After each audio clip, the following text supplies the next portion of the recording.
आसीचे माँ सुभद्रा क्षेत्र गड़कुजंग।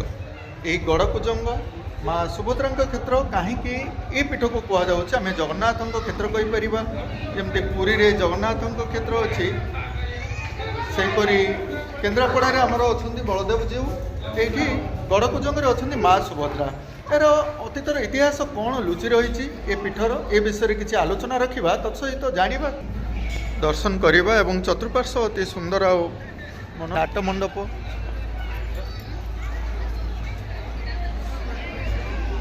रोषशाला बा आनंद बजार ये अनेक बाघर सुव्यवस्था रोचे सुबंदोबस्त करा मंदिर परिचालना कमिटी तरफ ये हूँ माँ सुभद्रा क्षेत्र।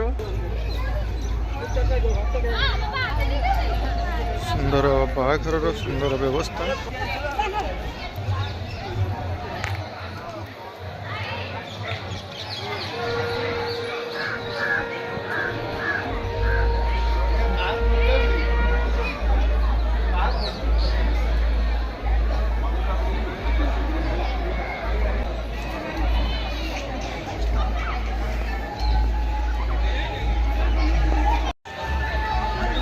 माँ सुभद्रा क्षेत्र।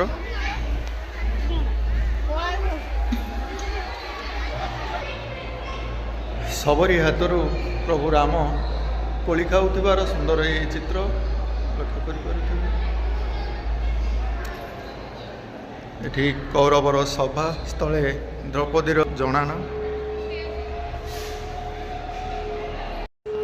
रामायणर अनेक चरित्र वर्णना अच्छी कहीं आम प्रत्येक जगन्नाथ धाम को गले आम तृतीया द्वापर उभय जुगर किसी वार्ता आम नजर को आसी थाए जहाँ ये प्रतिफलित सुंदर वार्ता रखुंट आमर ये प्रभु हनुमान जे माता सीता को ठाब करने को आसी किपरि लुचि रही गचरे जानवा चाहूँगी माँ जानकी किए यहपरी अनेक सुंदर वार्ता खोदित अच्छी माँ सुभद्रा क्षेत्र।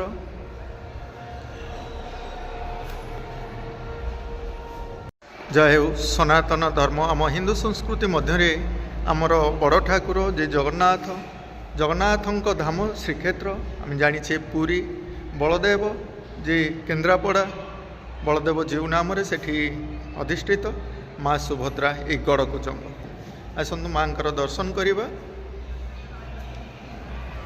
जे माँ सुभद्रा विशेषत्व को जोपरी आम जानिले माँ यही स्थान रे कहीं रहिले तांकर नौका आग को गला नहीं से तत्व जानापी आम साधारण मनीष कल्पना करिपरिबा नाही सेथिपई पंचसखांकर विशेषत्व को अणा जाइछि हुए तो आग को आम अनेक किछि जानिबा जहाँ भी रहू माँ सुभद्रा क्षेत्र गड़कुजंग। चतुर्पार्श्व जेहेतु बाघर सुंदर व्यवस्था रोच अपर पार्श्व सुंदर किंवदंती भरा ये आम मंदिर आम प्रत्येक क्षेत्र को गले आध्यात्मिक क्षेत्र बा मठ मंदिर आश्रम सब स्थान मानक आमर बह उत्सव सब थाए प्रति मुहूर्त सेमती कौन सी आमर बार व्रत नहीं आम सेमती आसी न था मंदिर मानक जो बाघर सब थाए से पंडित मैंने मत रखती मंदिर जो समय तुमने जाकर बाघर कर कहीं भगवान पीठर से आमर सबु समय मंदिर रे भिड़ थाए और बाघर सुंदर ये व्यवस्था लगी रही है। आज यही गड़कुजंग माँ सुभद्रा क्षेत्र में यहीपरि अनेक विवाह उत्सव अनुष्ठित होस जाना माँ सुभद्रा विषय ये माँ किपरि माने स्थान पाइले तो माँ सुभद्रा क्षेत्र कहीं ये स्थान को कहुई तो जगन्नाथ मंदिर कहूचे जगन्नाथ धाम कहूचे गड़कुजंग कहूचे ये गड़कुजंग प्रभु जगन्नाथ मंदिर ना माँ सुभद्रा मंदिर ए विषय आसतु किसी आलोचना रखा जाना कि माँ सुभद्रा क्षेत्र को कहीं सर आसी से विषय जाना पूजा अर्चना अच्छी ना बाहाघर अच्छी ना व्रत अच्छी कौन पर आसी आलोचना रखा। जय प्रभु कुंज बिहारी ये हूँ सुभद्रा क्षेत्र क्षेत्र भितर आमर तीनोटी क्षेत्र अच्छी गोटे हूँ जगन्नाथ क्षेत्र पुरी गोटे तुलसी क्षेत्र केन्द्रापड़ा आमर ये गड़कुजंग हूँ सुभद्रा क्षेत्र हूँ ये जगन्नाथ बलभद्र सुभद्रा समस्ते अच्छा रथ टଣା हेले रथ रे केवल जगन्नाथ ही बसंती समस्ते बसंती जगन्नाथ को बसैकी से रथ टाणे तार मुझे थे आसी ठीक प्रसाद करी गलु प्रसाद करी गला मुझे बाबा कहली बाबा आउ प्रसाद तो करी गलु पाहुणा बाबद आप टंका 200 रखु ତାକୁ ପ୍ରଭୁଙ୍କ କାମରେ ଲଗାଇବେ। ସବୁଠୁ ଆମର ଯେ ଏଠି ମୁଖ୍ୟ ଅଛନ୍ତି ରାଜନ ବେହେରା, ସେ ହେଉଛନ୍ତି ଇଏ ମନ୍ଦିରର ମୁଖ୍ୟ ଟ୍ରଷ୍ଟି। ସିଏ ସବୁଠୁ ମୋତେ କହିଲେ ବାପା ତୁ ପୁଅ ହେଲୁ, ଆଉ ମୁଁ ତୋତେ 200 ଟଙ୍କା ରଖିବି, ତୁ ଗୋଟା ପାଳି ଦେବୁ। ମୁଁ କହିଲି ହଉ ଠିକ୍ ଅଛି ବାବା, ମୁଁ ଗୋଟା ପାଳି ଦେବି। ଆଉ ପାଳି କହିଲେ ପାଳି ବୋଲେ କ'ଣ, ଏଠି ଯେତିକି ଲୋକ ଥିବେ ଗୋଟାଏ ପାଳି ରୋଷେଇ ହେବ। ସେଇ ରୋଷେଇଟି ଆମର ଯେଉଁ ପାଳି ରୋଷେଇ ସେଇଟା ଯିବ ପ୍ରଭୁଙ୍କ ପାଖରେ ଲାଗି ହେବ। ଆଜ୍ଞା ଆଉ ସବୁ ଲାଗିବେନି, କେବଳ ସେଇଟା ଯିବ ପ୍ରଭୁଙ୍କ ପାଖରେ ଲାଗି ହେବ। ଲାଗିଗଲା ପରେ ତାକୁ ଯେତିକି ଲୋକ ଥିବେ ସେମାନେ ପାଇବେ ପ୍ରସାଦ ରୂପେ। ଏଇଟା ପ୍ରାୟ ସବୁଦିନ ହେଉଛି, ସବୁଦିନ ଏଇଟା ହେଉଛି। ତେଣୁ ସେଇ ହିସାବରେ ମୋର ମନ ଭିତରେ ଗୋଟେ ଥିଲା, ମୁଁ ଗୋଟେ ପାଳି ଆଜି ଦେଲି। ମୋର ପିଲାପିଲି ସମସ୍ତେ ଆସିଛନ୍ତି, ଏଠି ମୋର ବନ୍ଧୁବାନ୍ଧବ ସବୁ ଆମର ସାଙ୍ଗସାଥି ବନ୍ଧୁବାନ୍ଧବ ଉଦୟବଟର କିଛି ଲୋକ ଆସିଛନ୍ତି, ନୂଆ ଗାଁ ସିଦ୍ଧ ଗୁମ୍ଫାରୁ କିଛି ଲୋକ ଆସିଛନ୍ତି। ଆସି ଆମେ ସମସ୍ତେ ସହଯୋଗ କରି ପ୍ରସାଦ ପାଇକି ଯିବୁ। এই সুন্দর বার্তা মধ্যে মনে হচ্ছে আজ্ঞা আপন মানে যে মন্দিরে আসছেন যে পাଳି লাগি হচ্ছে বহু সুন্দর কার্যক্রম আম ভগবান পাখে আপনার পাଳି লাগি রহু। গোটে কথা মনকু আসিলা সরকারি স্তরের যে স্কুল মানে পরিচালিত ହେଉଛି ସେମାନଙ୍କୁ ମିଡ୍ ଡେ ମିଲ୍ର ବ୍ୟବସ୍ଥା ରହୁଛି। କାହିଁକି ଆଜ୍ଞା? କାହିଁକିନା ଗରିବ ପିଲାମାନେ ସେଠାରେ ପାଠ ପଢ଼ୁଛନ୍ତି ନାଇଁ କି? ସେମାନଙ୍କୁ ଖାଦ୍ୟ ପୋଷାକ ଏମିତିକି ବହିପତ୍ର ସମସ୍ତ ଜିନିଷ ତାଙ୍କୁ ସରକାର ଯୋଗାଇ ଦେଉଛନ୍ତି। ଏହି ସ୍ଥଳରେ ଆମେ ଗ୍ରାମବାସୀମାନେ ଚିନ୍ତା କଲେ, ପ୍ରତ୍ୟେକ ଗ୍ରାମରେ ଆମର ସରକାରୀ ବିଦ୍ୟାଳୟ ଅଛି, ଆମେ ପାଳି ବ୍ୟବସ୍ଥା କଲେ ହୁଅନ୍ତା ନାହିଁ କି? ଆମ ପିଲାମାନଙ୍କୁ ବେଶୀ ନହେଲେ ଅଳ୍ପ କିଛି ଛଙ୍କା ତରକାରୀ ହଉ, ପିଲାମାନଙ୍କର ସେ ମିଡ୍ ଡେ ମିଲ୍ରେ ଆମ ତରଫରୁ କିଛି ବ୍ୟଞ୍ଜନ ଆମେ ରଖିଲେ କେମିତି ହୁଅନ୍ତା କହିବେ ସେ ବିଷୟରେ? ଯେତେବେଳେ ଆମେ ପାଠ ପଢ଼ୁଥିଲୁ ଆମ ବେଳେ ପାଳି ନଥିଲା, ପିଲାଙ୍କୁ ଡ୍ରେସ୍ ଦେବା ନଥିଲା, ସାଇକେଲ ଦେବା ନଥିଲା, ପିଲାମାନେ ଆରାମରେ ପାଠ ପଢ଼ୁଥିଲେ। ଆମେ ଯାଉଥିଲୁ ପାଠ ପଢ଼ୁଥିଲୁ, ଗାଧୁଆଳେ ଘରକୁ ପଳାଇଯାଉଥିଲୁ ଖାଇବାକୁ, ଅଧଘଣ୍ଟା ଆମର ରିସେସ୍ ହେଉଛି, ଅଧଘଣ୍ଟା ପରେ ଆମେ ସ୍କୁଲରେ ପହଞ୍ଚୁଥିଲୁ, ଆମର ପାଠପଢ଼ା ଆରମ୍ଭ ହେଉଥିଲା। ମାଷ୍ଟର ସାର୍ମାନଙ୍କର ଡିଷ୍ଟର୍ବ କିଛି ହେଉଥିଲା। କିନ୍ତୁ ଏବାକେ ପାଳି ଦେଲା ବେଳକୁ ମାଷ୍ଟରମାନଙ୍କର ଡିଷ୍ଟର୍ବ ବେଶୀ ହେଉଛି।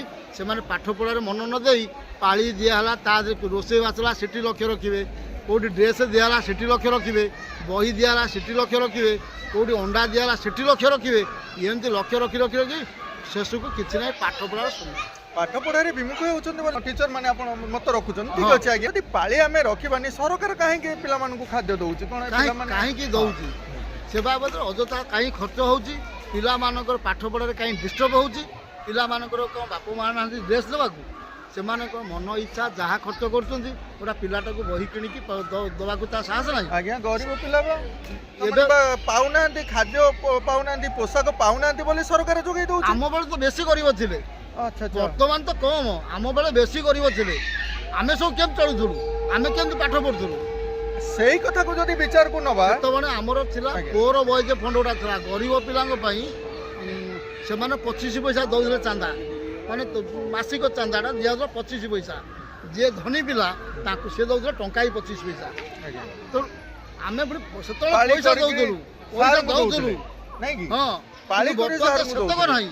ସେତକ ନଥାଇକି ଏ ଯେଉଁ ଜିନିଷ ଗୁଡ଼ା ସ୍କୁଲ ଭିତରେ ଭର୍ତ୍ତି କରାଗଲା, ପିଲାଙ୍କ ପାଠ ପଢ଼ାରେ ବ୍ୟାହତ କରାଗଲା। ସରକାର ଟିକେ ଦୃଷ୍ଟି ଦେବାକୁ, ଏଇଟା ନିଶ୍ଚିନ୍ତ ଦୃଷ୍ଟି ଦିଅନ୍ତୁ। ନିଶ୍ଚିନ୍ତ ଆଜ୍ଞା, ପାଠ ପଢ଼ାରେ ଯଦି ଡ୍ରେସ୍, ଖାଦ୍ୟ, ସାଇକେଲ ୟାକୁ ଦେଉଛନ୍ତି, ମାଷ୍ଟରଙ୍କ ବାଦ ଏକ୍ସଟ୍ରା ଲୋକ ରଖନ୍ତୁ ତାକୁ ଚଳେଇବା ପାଇଁ, ମାଷ୍ଟରଙ୍କୁ ତା ଦେହରେ ପୁରାନ୍ତୁ। ବହୁତ ସୁନ୍ଦର କଥାଟି ଆପଣ ରଖିଲେ ଆଜ୍ଞା। ଶିକ୍ଷକଙ୍କୁ ସେ କାମରେ ନିୟୋଜିତ ନ କରିବା ନାହିଁ, ସେଥିପାଇଁ ମିଡ୍ ଡେ ମିଲ୍ ପାଇଁ ବା ଗ୍ରାମର କିଛି ମା ମାନଙ୍କୁ ନିୟୋଜିତ କରାଯାଇଛି। ତେଣୁ ସେଥିରେ ସେମାନେ ଅନ୍ତର୍ଭୁକ୍ତ ଏବଂ କିଛି SHG ଗ୍ରୁପକୁ ମଧ୍ୟ ଦିଆଯାଇଛି। ତେଣୁ ଶିକ୍ଷକ ତ ଏଥିରେ କିଛି ଅସୁବିଧା ମାନେ ସମୟ ଦେଉନାହାନ୍ତି, ବହୁ ସମୟ ଦେଉଛନ୍ତି, ହିସାବରେ ଦେଉଛନ୍ତି, ମିଡ୍ ଡେ ମିଲ୍ର ହିସାବ ରଖୁଛନ୍ତି କି? ହିସାବ ରଖୁଛନ୍ତି। ଯାହା ହଉ ଆଜ୍ଞା, ସୁନ୍ଦର ବାର୍ତ୍ତା ବନ୍ଧୁଙ୍କ ଦ୍ୱାରା ଆଜି। କାହିଁକି ନା ଏ ସମାଜରେ ଶିକ୍ଷାର ବ୍ୟବସ୍ଥା ସରକାରୀ ସ୍ତରରେ କିପରି ଚାଲୁଛି ତା ଉପରେ ଏକ ଛୋଟିଆ ବାର୍ତ୍ତା ବନ୍ଧୁ ରଖିଲେ।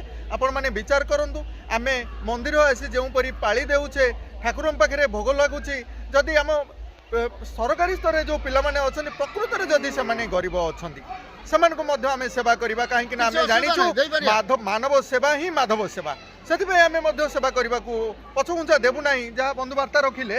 କିନ୍ତୁ ଠିକ୍ ଭାବରେ ସୁଚାରୁ ରୂପେ ପ୍ରତ୍ୟେକ ଜିନିଷ କାର୍ଯ୍ୟକାରୀ ହେଉ। ସରକାରୀ ସ୍ତରରେ ଯାହା ଅଛି ସେ ବ୍ୟବସ୍ଥାକୁ ଶିକ୍ଷକ ଶିକ୍ଷୟିତ୍ରୀ ନ ଦିଆଯାଇ ଅଲଗା ଲୋକମାନଙ୍କୁ ହସ୍ତାନ୍ତର କରାଯାଉ। ମିଡ୍ ଡେ ମିଲ୍ର ବ୍ୟବସ୍ଥା ଶିକ୍ଷକମାନଙ୍କୁ ଡିଷ୍ଟର୍ବ ନ କରାଯାଉ। ପାଠ ପଢ଼ାରେ ବ୍ୟାହତ ହେଉଛି। ହଉ ଆଜ୍ଞା, ବହୁତ ବହୁତ ଧନ୍ୟବାଦ। ଏଠାରେ ସୁନ୍ଦର ବାହାଘରର ବ୍ୟବସ୍ଥା ତତ୍ ସହିତ ବନ୍ଧୁ ଆମର ରଖିଲେ ଯେଉଁ ଠାକୁରଙ୍କ ପାଖରେ ପାଳି ଲାଗି ହୁଏ ପାଉଣା ନ ଦେଲେ ମଧ୍ୟ ଆମର କିଛି ବନ୍ଧୁମାନେ ଅଛନ୍ତି ସହଯୋଗୀ ବନ୍ଧୁମାନଙ୍କ ଦ୍ୱାରା ଏ କାର୍ଯ୍ୟକାରୀ ହେଉଛି ପାଳିର ବ୍ୟବସ୍ଥା ରହୁଛି ସେମାନେ ହିଁ ପାଳି ଦେବେ ପାଳିର ବ୍ୟବସ୍ଥାରେ ଆପଣମାନେ ଆସି ସମସ୍ତେ ଏଠାରେ ଭୋଜନ କରିପାରିବେ ବା ପ୍ରସାଦ ସେବନ କରିପାରିବେ। ଆଧ୍ୟାତ୍ମିକ କ୍ଷେତ୍ର ସୁଭଦ୍ରାଙ୍କ କ୍ଷେତ୍ର ମା ସୁଭଦ୍ରାଙ୍କ କ୍ଷେତ୍ରରେ ଆଜି ଆମେ ଲକ୍ଷ୍ୟ କରୁଛେ ବହୁ ଶ୍ରଦ୍ଧାଳୁ ଭକ୍ତମାନେ ସବୁ ଆସି ଯୋଡ଼ି ହୋଇଛନ୍ତି ତତ୍ ସହିତ ଆମେ ଏଠି ଯାହା ଲକ୍ଷ୍ୟ କରୁଛେ ବାବା ମଧ୍ୟ ଆସିଛନ୍ତି ଯେ କିଛି ବାର୍ତ୍ତା ରଖୁଛନ୍ତି ଶିଷ୍ୟମାନଙ୍କୁ ଦେଖୁଥିବେ ସୁନ୍ଦର ବାର୍ତ୍ତା ମଧ୍ୟ ଦେଉଛନ୍ତି। କୁହନ୍ତୁ ଆଜ୍ଞା। ଆମର ଯେତେବେଳେ କଳା ପାହାଡ଼ ଆଜ୍ଞା ଠାକୁରଙ୍କୁ ପୁରୀରୁ ନେଇ ଆସିଲା ପୋଡ଼ିକିରି ହଁ ଆଣିକିରି ଏମିତି କର ତାର ଫେରି ଯାଇଛି କଲିକତା। ଠାକୁରଙ୍କୁ ନେଇଯାଉଛି କେଉଁଠି ଫୋପାଡ଼ିବ ସେ ନେଇ ଆମର ବିଶ୍ୱରୂପା ଋଷି ଜଣେ ଥିଲେ ତାଙ୍କୁ ନନା କହନ୍ତି ଆମର ଋଷି ତାଙ୍କର ସେବକ ମଧ୍ୟ ହଁ ନାଇଁ କି ତାଙ୍କ ପଛେ ଯାଇଛି।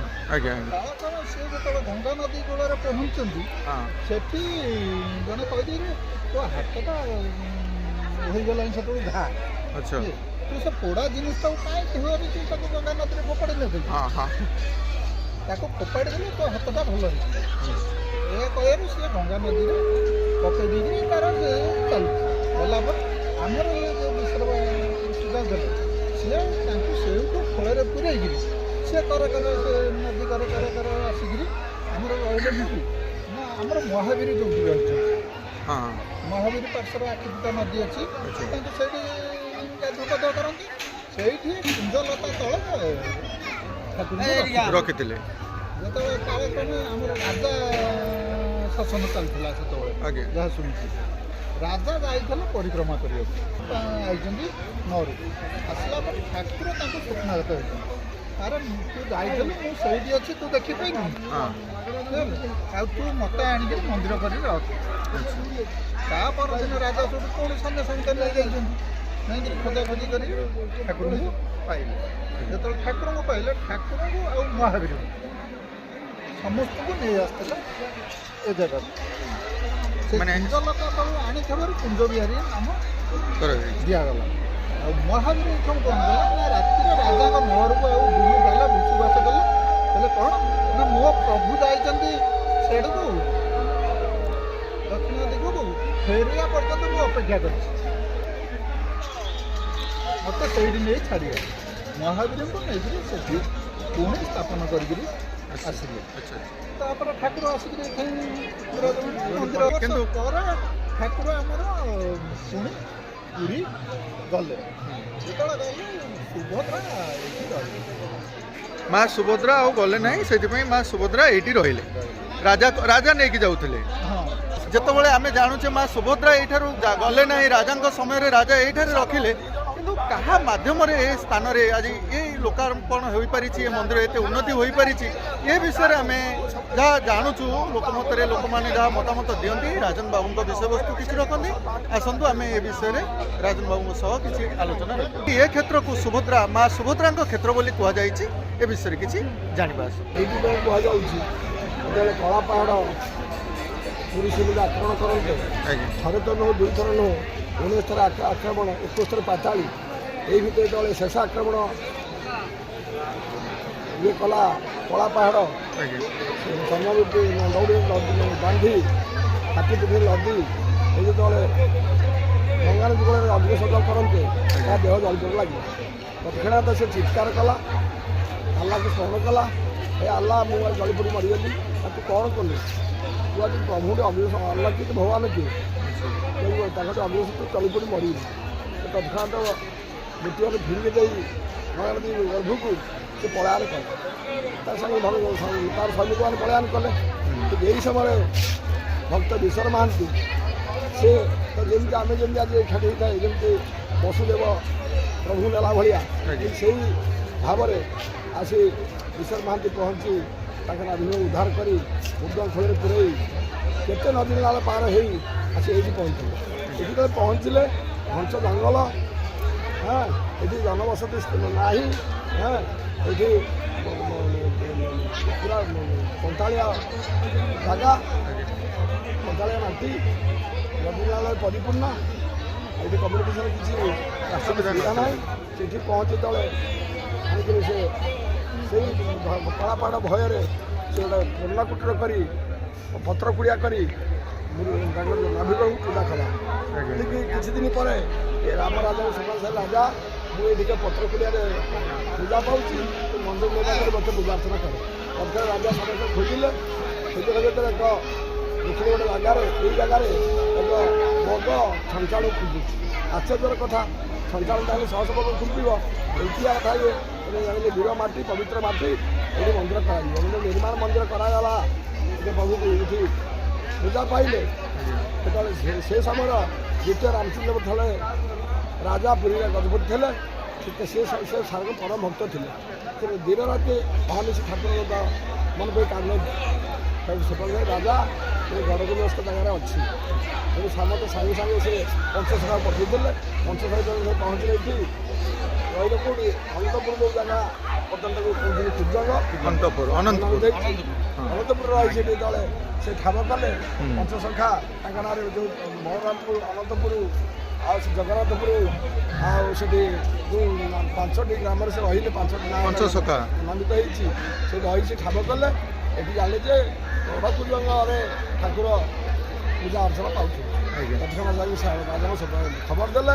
ରାଜା 21 ଜଣ ନୋଳିଆକୁ ଆଣି ଆସି ନଦୀ ପଥରେ ସୁବିଧା ନାହିଁ, ରାସ୍ତାର ସୁବିଧା ନାହିଁ, ଏଠି ପହଞ୍ଚି ଦେଖିଲେ ଯେ ଠାକୁର ଅଛନ୍ତି। ନେବା ପାଇଁ ଚାହିଁଲେ। ସେତେବେଳେ ରାଜାଙ୍କର ପ୍ରଜାମାନେ ବହୁତ ସୈନିକ ଭାବରେ କାମ କରୁଥିଲେ। କିଏ ସେ ବୈବ୍ରତ ମାନେ ସେ ବସି ନିଷ୍ପତ୍ତି କଲେ ଯାହା ଠାକୁର ପ୍ରେରିତ ହେବେ। ଏଠି କ'ଣ ପ୍ରେରିତ ହେଲେ ନା ସୁଭଦ୍ରା କାଜପାଠ କରିବି। ଏଠି ପ୍ରଭୁ କହିଥିଲେ ଆମେ ଯାଉଛୁ ଶ୍ରୀଗୁଣ୍ଡିଚା ଯାତ୍ରା ସାରିଲା ପରେ ଆସି ପହଞ୍ଚିବୁ, ତୋ ରଥ ଚାଲିବ। ତେଣୁ ଏଠି ପରମ୍ପରା ବାସି ରଥ ଟଣା ହେଉଛି। ଜଗନ୍ନାଥ ଶ୍ରୀଗୁଣ୍ଡିଚା, ପୁରୀ ଶ୍ରୀଗୁଣ୍ଡିଚା ଯାତ୍ରା କାମ ସାରି ଏଠି ପହଞ୍ଚିଲେ ବାସି ରଥ ଏଠି ଚାଲୁଛି। ଜୟ ଜଗନ୍ନାଥ, ଜୟ